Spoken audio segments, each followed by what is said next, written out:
aspect of your approach, going from a national champion now to getting ready for a new season and not dwelling on that? Just starting all the way over. Like you said, it's a new season. What I did last season in the past, what I can do this season is what I'm focused about. What can you do this season? The goal is just to score points. Every match you want to go in there and try to score as many points as you can, whether it's a tech ball or pen. That's my goal. Every match, just try to go out there and have fun, score points. It seemed like you worked a lot on your mat game throughout last year, and by the end of it, you were getting those turns. How comfortable are you on the mat at this point in your career? So just continue this summer to work on the mat savviness, to get turns, get bonus, and we're trying to continue that as a team, not just me. A lot of guys want to go out there and score lots of points, so that's what our kind of focus is: have fun, score points, and be a little bit of a Rick.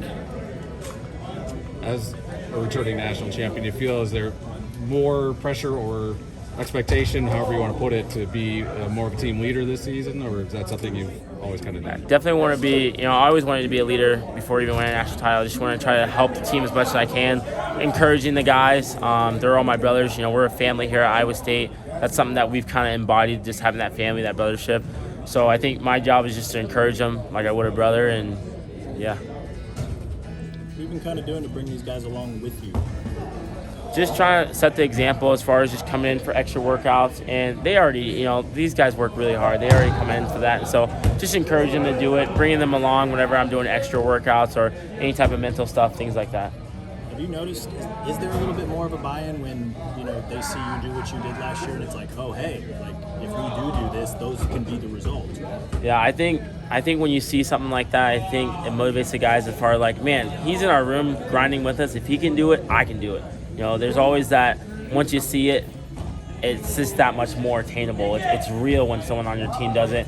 And so obviously our goal is to have more national champs. And so when they can see that, it makes it more real for them.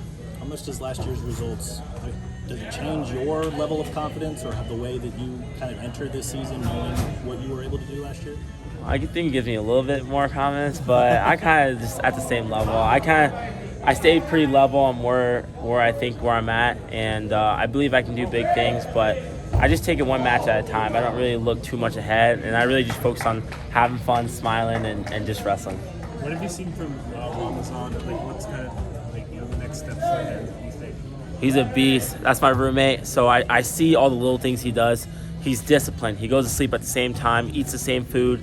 He does everything right. And so I think you're going to see a lot of great things out of him. I'm excited to see him just wrestle his best. He's been looking amazing, so you'll get to see what he's all about this season. What's Ian Parker look like at 149? Dude's scary, strong, athletic. Being able to wrestle with him, as he's closer to my weight, I can tell his game has been up. So we wrestle a lot, we train a lot more. And it's fun for me, it's fun for him. We're just kind of helping each other grow. It's really good for me, and it's really good for him. He's developed a relentless attitude, style, whatever you want to call it, throughout his time. What's that like to go against?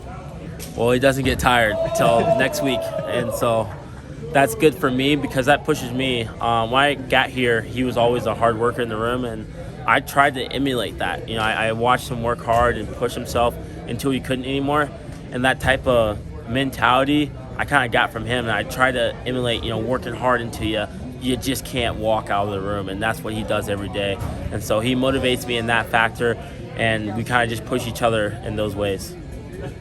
David, you've been on social media, got great following, taking advantage of that NIL. How has that changed, your life a little bit and being a student athlete? Right now, I'm doing the little things with the NIL, but really what gets me to the opportunity to do that is winning on the mat. So right now the priority is always going to be training, being the best I can be. I want to be a faithful presence as far as my faith, so I want to put my faith out there, hopefully inspire younger kids or anyone really. But I'm using it as just a positive thing, and then if NIL comes along with it, it's obviously a good thing.